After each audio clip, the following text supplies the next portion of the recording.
Selamat siang Kak. Selamat siang. Iya baiklah. Assalamualaikum warahmatullahi wabarakatuh. Waalaikumsalam warahmatullahi wabarakatuh. Bagaimana kabar hari ini Kak? Baik. Baik, alhamdulillah baik. Sehat bener kayaknya Kak ya? Ya. Iya, penuh ceria mukanya. Jadi sebelumnya Kak, perkenalkan nama saya Fadlu Syawi. Saya mahasiswa Institut Agama Islam Negeri 1 Masjid Bakar Bitung. Saya dari kelas Prodi Bimbingan Konseling Islam kelas 5A. Jadi di sini saya akan membantu permasalahan yang Kakak alami. Ya. Tapi sebelumnya boleh tidak Kakak untuk memperkenalkan diri terlebih dahulu biar saya tahu gitu. Ya. Kak. Perkenalkan, nama saya Pariski Ananda. Kak Pariski Ananda. Pariski Ananda. Oke. Asal Desa Libung. Sekolah di Al-Muhajirin Kompa, kelas 12 IPS. Kelas 12 IPS. 12 atau ya? Ya. Oh, berarti mau siap-siap ujian. Oh. Ujian akhir. Jadi boleh saya panggil Kak Pariski? Pariski bilang. Pariski aja. Pariski sekarang duduk di kelas 12 ya? Ya. Kelas 12. Jadi Pariski, alhamdulillah pada kesempatan ini kita akan melaksanakan konseling. Sebelumnya saya izin bertanya terlebih dahulu, Kak Pariski sudah pernah mengikuti kegiatan konseling? Belum. Ya belum. Jadi saya jelaskan, konseling adalah proses pemberian bantuan dari konselor, yakni saya sendiri sebagai tenaga pembantu profesional, dan kakak sebagai konseli yang akan saya bantu. Nah, jadi dalam konseling ini ada beberapa asas yang perlu Pariski ketahui. Yang pertama adalah asas kerahasiaan. Jadi asas kerahasiaan ini saya sebagai konselor akan merahasiakan dan menutup rapat terkait permasalahan-permasalahan yang nanti Rizky sampaikan. Jadi silakan Rizky sampaikan apapun itu permasalahannya. Dan kemudian ada asas kesukarelaan. Jadi tidak ada unsur paksaan. Kak Rizky datang ke sini dan kemudian secara sukarela untuk menceritakan permasalahan-permasalahannya. Datang ke sini dengan sukarela? Sukarela. Dengan sukarela, alhamdulillah. Dan kemudian secara sukarela dan terbuka juga mau menceritakan permasalahan yang ada? Ada? Oke, ada. Sudah siap untuk melaksanakan konseling individu? Sudah. Sudah siap. Baiklah, sepertinya agak sedikit tegang. Boleh silakan tarik nafasnya terlebih dahulu. Ya, hembuskan secara pelan. Sudah siap? Sudah. Oke, sudah siap. Jadi seperti yang saya katakan tadi, silakan Kak Pariski, supaya Pariski keluarkan unek-uneknya masalah yang terjadi baik di sekolah ataupun di lingkungan sosialnya. Silakan, boleh Kak Rizky ceritakan masalah apa yang Rizky alami sekarang. Baiklah. Ya, permasalahan Kak Rizky sekarang yang di sekolah, apakah bisa diceritakan? Nilai dalam kelas agak menurun. Oke, nilai dalam kelas agak menurun. Sering tidur di kelas. Oh, oke. Nilai sekolah menurun dan juga sering tidur di kelas. Ya. Oke, boleh saya tanya lagi Kak terkait kegiatan sehari-harinya sehingga dapat membuat nilai menurun itu, kira-kira Kakak tahu nggak kegiatan apa? Main game. Oh, bermain games. Ya. Ya, bermain games, ya. Bermain games. Ya, untuk bermain gamesnya itu skala waktunya, estimasi waktunya berapa biasanya Kak? Dari jam 9 malam sampai biasanya jam 3. Oh, dari jam 9 malam sampai jam 3. Jadi waktu sekolahnya jam 7 lewat 25. berarti cuma nggak sampai 8 jam ya waktu istirahatnya. Ya. Ya, nggak, berarti istirahatnya kurang cukup.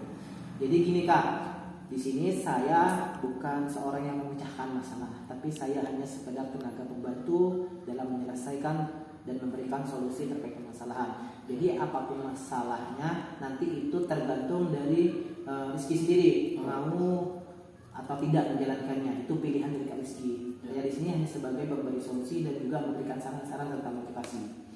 Jadi gini Kak, untuk bermain game sebenarnya siapapun boleh bermain games dan itu tidaklah salah karena konteks dalam games itu adalah hiburan. Tetapi ketika dilakukan dengan waktu yang berulang dan kemudian dengan skala waktu yang lama, itu nanti memang akan ada faktor-faktor buruk yang akan terjadi pada kita sebagai pemain atau player. Jadi apapun itu yang dilakukan secara berlebihan memang akan berdampak buruk. Nah, seperti Kak Rizky bermain games dari jam 9 sampai jam 3 pagi. Nah, Yang itu tadi bisa saya tangkap rasa ngantuknya itu diakibatkan karena waktu tidur yang kurang, benar tidak Pak? Ya. Sehingga di kelasnya itu sering tiduran, dan ngantuk kan. Nah, kemudian nilainya menurun. Bisa saya simpulkan juga nilainya menurun di sini karena Kak Rizky tidak bisa memanajemen, maksud saya Rizky tidak bisa memanajemen waktu dengan baik. Ya. Jadi untuk saya tanyakan dulu, untuk tugas-tugasnya ketika bermain games itu apakah dikerjakan atau ditinggalkan? Ditinggalkan. Ya. Oke, sehingga mempengaruhi nilai akhir ya, nilai di sekolah dan menurunnya kompetensi dalam belajar. Ya. Baiklah. Jadi gini Kak, permasalahannya saya sudah dapat nih. Rizky itu karena mendapatkan nilainya turun dikarenakan bermain games yang tidak semestinya, dengan waktu tidak semestinya. Boleh bermain games seperti yang saya sampaikan, tapi dengan waktu yang teratur, jadi terjadwal. Jangan sampai menyampingkan kewajibannya sebagai seorang siswa yang tugasnya belajar. Nah, jadi sekarang tugas Rizky setelah ini silakan buat. Siap untuk saya berikan tugas? Siap. Oke, siap. Nanti setelah ini Rizky silakan buat jadwal atau waktu. Kemudian silakan urutkan dari yang terpenting yang harus memang dikerjakan sampai dengan yang tidak terlalu penting. Ya. Nah, jadi urutkan, kemudian silakan ditempel di kamar. Kalau perlu dibikin di wallpaper HP-nya.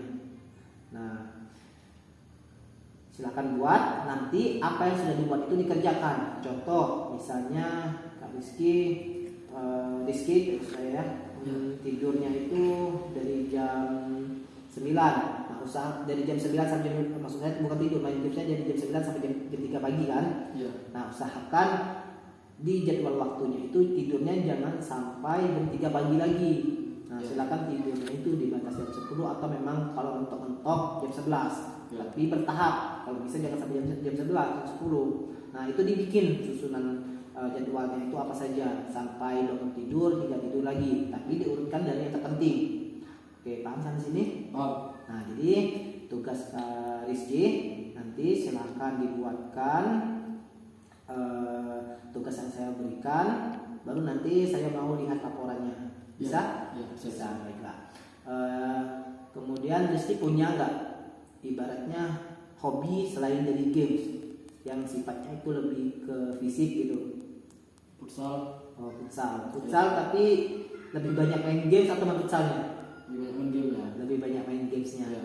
Jadi gini, kalau main gamesnya, main futsalnya itu kalau dari seminggu itu bisa berapa kali?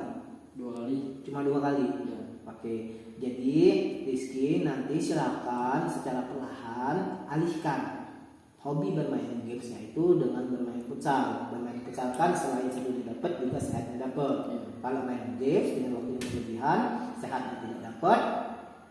Penyakit-penyakit seperti mata minus, seperti radiasi HP itu sendiri akan menimbulkan efek buruk kepada kesehatan.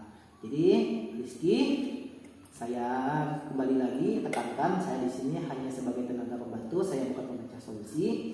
Jadi Rizky silakan pilih. Kalau memang Rizky pengen berubah, silakan ikuti apa yang saya sarankan. Kalau memang Rizky tidak keberatan, silakan ikuti. Kalau memang itu menurut Rizky terbaik untuk pribadi Rizky. Ya. Dan kemudian satu lagi, Rizky sayang sama orang tua? Ya. Nah, kalau sayang, coba di HP-nya itu atau di tempat-tempat yang sering Rizky tepati itu dipasang foto orang tuanya. Jadi ketika Rizky ingin bermain game secara berlebihan, Rizky ingat bagaimana jadi kayak orang tua Rizky. Jadi bisa ada ibaratnya otomatis untuk bermain game itu mempunyai batasan waktu tertentu, di target gitu, jangan sampai berlebihan. Oke? Jadi Rizky silakan, saya tunggu perkembangannya. Sebisa mungkin kalau memang Rizky pengen berubah, silakan atur lagi pola hidupnya dengan baik, manajemen waktunya dengan baik. Oke, siap? Siap menjadi orang yang lebih baik? Siap menjadi orang yang berguna untuk orang tua? Insyaallah. Oke, insyaallah siap. Terima kasih Rizky. Silakan tarik napasnya lagi. Oke. Kita sudah ada di sesi akhir. Bagaimana saya yang mana di sini saya ingin mendapat tanggapan dari Rizky terkait konseling kita ini. Kira-kira kalau memang konseling ini bermanfaat, range penilaian dari Rizky, range untuk konseling ini dari 1 sampai 10 itu berapa? Kalau saya belum tahu. Dari 1 sampai 10 terkait konseling yang kita jalankan ini. Boleh berapapun, kalau memang kurang kita nanti evaluasi lagi. Kalau memang dirasa nilainya cukup, juga tetap evaluasi apa yang menjadi kekurangan kalian. 8. Baiklah, angka yang lumayan baik dan memang sangat baik ya. Ya. Jadi konseling ini menurut saya juga bermanfaat untuk Rizky, sangat-sangat bermanfaat ya. Ya. Baiklah, terima kasih Rizky, senang bertemu dengan Rizky. Semoga Rizky menjadi pribadi yang baik dan kita semua menjadi pribadi yang baik dan berguna untuk sosial dan berguna untuk hidup lainnya. Ya. Terima kasih Rizky. Saya tunggu perkembangan Anda. Oke. Assalamualaikum warahmatullahi wabarakatuh. Waalaikumsalam warahmatullahi wabarakatuh.